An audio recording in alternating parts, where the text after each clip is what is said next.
अटल स्मृति वर्ष विधानसभा सम्मेलन महेश्वर में उमड़ा। भाजपा कार्यकर्ताओं का हुजूम। प्रदेश उपाध्यक्ष, विधायक और जिला अध्यक्ष ने गिनाई वाजपेयी जी की युगांतकारी उपलब्धियां। सोमवार को नगर के यमुना कुंज में पूर्व प्रधानमंत्री भारत रत्न अटल बिहारी वाजपेयी के जन्म शताब्दी वर्ष के उपलक्ष्य में अटल स्मृति वर्ष विधानसभा सम्मेलन ऐतिहासिक भव्यता के साथ संपन्न हुआ। महेश्वर विधानसभा के चारों मंडलों महेश्वर, मंडलेश्वर, करही और बलवाड़ा से आए हजारों कार्यकर्ताओं और मातृशक्ति की उपस्थिति ने कार्यक्रम को जन आंदोलन का स्वरूप दे दिया। सुरेंद्र शर्मा ने सम्मेलन को मुख्य अतिथि के रूप में संबोधित करते हुए प्रदेश उपाध्यक्ष एवं निमाड़ संभाग प्रभारी सुरेंद्र शर्मा ने अटल जी के व्यक्तित्व को याद करते हुए कहा कि अटल जी ने केवल नारे नहीं दिए बल्कि विकास के वह पदचिह्न छोड़े जिन पर आज देश चल रहा है। उन्होंने कहा कि अटल जी ने ही संकल्प लिया था कि देश का हर गांव मुख्य सड़क से जुड़े। आज प्रधानमंत्री ग्राम सड़क योजना के कारण ही ग्रामीण भारत की तस्वीर बदली है। सम्मेलन की अध्यक्षता कर रही भाजपा जिला अध्यक्ष नंदा ब्राह्मणे एवं विधायक राजकुमार मेव ने केंद्र और राज्य सरकार की उपलब्धियों को अटल जी की दूरगामी सोच का विस्तार बताया। अतिथि जिला संयोजक SIR ओम सोनी ने भी अटल जी के ऐतिहासिक कार्यों को साझा किया। इस अवसर पर सांसद गजेंद्र सिंह पटेल, पूर्व विधायक भूपेंद्र आर्य, महेश्वर मंडल अध्यक्ष विक्रम पटेल, मंडलेश्वर मंडल अध्यक्ष डॉक्टर देवेंद्र पाटीदार, करही मंडल अध्यक्ष जितेंद्र गौड़, बलवाड़ा मंडल अध्यक्ष विष्णु यादव, महेश्वर जनपद पंचायत अध्यक्ष अशोक डावर, बढ़वा जनपद उपाध्यक्ष वीरेंद्र माले मौजूद रहे। सलाह और कार्यकर्ताओं से काम लेने का तरीका मंडल अध्यक्ष जी हमारे चारों हैं, वो हमारे पार्टी की नींव है और ये कुर्सी पे बिठाने वाले हमारे ये 4 मंडल अध्यक्ष और आप सारे कार्यकर्ता हैं। भारतीय जनता पार्टी एक अंतिम पंक्ति तक के व्यक्ति की चिंता करती है, वो मैं आज यहाँ पर खड़ी हूँ। मैं एक आदिवासी महिला थी, चुनाव लड़ी 2 बार, एक बार 1200 से हार गए और एक बार 440 से हार गए। लेकिन भारतीय जनता पार्टी की नजर मेरे पे पड़ी, खासकर हमारे देश के प्रधानमंत्री नरेंद्र मोदी जी की नजर पड़ी और मुझे भारतीय जनता पार्टी की जिला अध्यक्ष बनाए। मैं तो भारतीय जनता पार्टी की आजीवन उनकी ऋणी हो गई हूँ, क्योंकि आदिवासियों के ऊपर किसी का ध्यान नहीं था।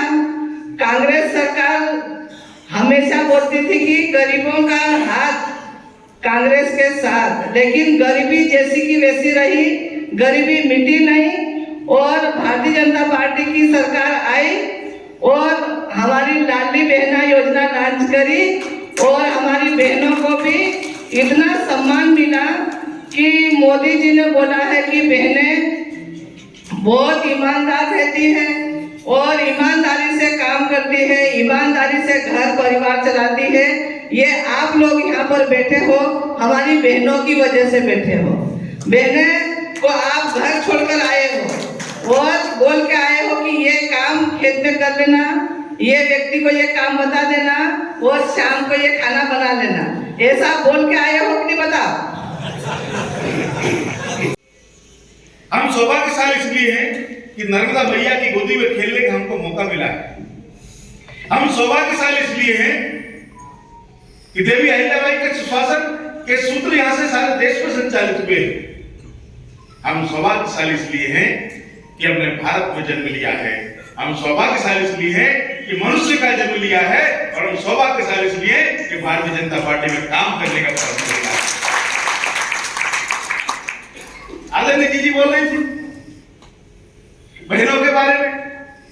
अरे जी हम जिस देश में रहते हैं यहाँ तो कहते हैं यत्र नारीस्तु पूज्यन्ते रमन्ते तत्र देवता, जहाँ नारी की पूजा होती है वहां देवता निवास करते हैं। ये कहने वाला कोई देश है तो मेरा भारत देश है।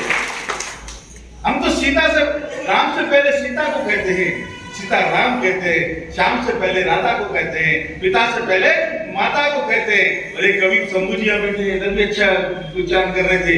एक कवि ने यहाँ तक कह दिया कि नारी हमेशा नर से बड़ी है, 200 रुपए का घड़ा और 2000 की घड़ी है।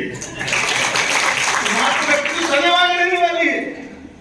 हम तो परंपरा के बाहर के मित्रों और परंपरा आदर्श सुशासन की मित्रों में सोच रहा था, राजनीतिक बात चल रही थी कि मैं क्या दृष्टि देख रहा हूं इस भारत में सुशासन और सत्ता कैसे संचालित होती थी कि बेटे से गलती हो जाए तो माता ने उसके लिए भी प्राण दंड दिया है। वो अहिल्याबाई महेश्वर की थी। और भारत की राजनीति के दुर्भाग्य ये है, एक माता 60 साल के बेटे को खींचते खींचते ले जा रही है, खींचते खींचते ले जा रही है, 14 बार लॉन्चिंग कर दी, फिर भी फेल हो जाता है वो। ये उसका दुर्भाग्य है। बेटा हमको सौभाग्यशाली की भारतीय जनता पार्टी में काम करने का अवसर मिला है। बात चलेगी, कुछ कार्यकर्ता आए, कुछ चले गए। निश्चित तौर पर सबकी अपनी प्राथमिकता होती है। जिनकी प्राथमिकता भारतीय जनता पार्टी है वो यहाँ विराजमान है, जिनको भाजपा के लिए देना है वो यहाँ विराजमान है। एसआईआर की बात हम जी कर रहे थे। निश्चित तौर पर एसआईआर कठिन चुनौती थी, पर मैं आपसे पूछना चाहता हूं, एसआईआर पहली बार हुई है क्या? 1952 से लेकर 2003 तक भी एसआईआर हुई थी, पर कभी आपने एसआईआर का नाम सुना क्या? निर्वाचन आयोग तब भी था, निर्वाचन आयोग आज भी है।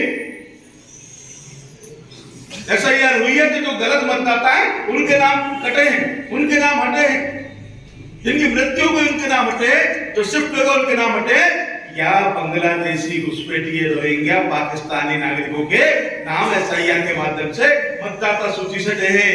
पर पहली बार एसआईआर की चर्चा हो रही, घर घर हो रही है, गांव गांव हो रही है। कांग्रेस के जमाने में निर्वाचन आयोग काम तो करता था, पर कांग्रेस के दबाव में काम करता था। संवैधानिक संस्थाओं को स्वायत्तता किसी ने दी है तो भारतीय जनता पार्टी की सरकार ने दी है। हम आपके काम हस्तक्षेप नहीं करेंगे, ईमानदारी से काम करिए। जो सच है, जो असली है, वो भारत की मतदाता सूची में रहेगा, तो नकली सूची से बाहर जाएगा। और इसलिए मैं कहता हूं, जहां शुद्धता है वहां भाजपा है, और जहां भाजपा है वहां शुद्धता है। जब तक बेईमानी से चुनाव होते थे, ये कांग्रेस वाले चुनाव जीतते थे। जिस दिन मेरे देश में ईमानदारी से चुनाव होना प्रारंभ हो गए, इन कांग्रेसियों के पराजय की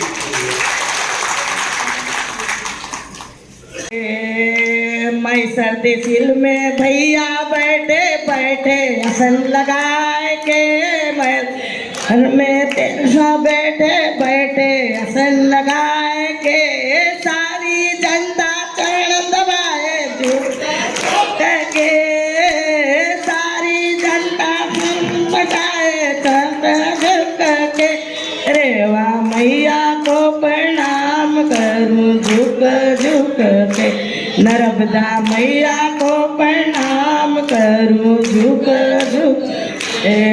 महेश्वर से सुनील गाड़गे की रिपोर्ट।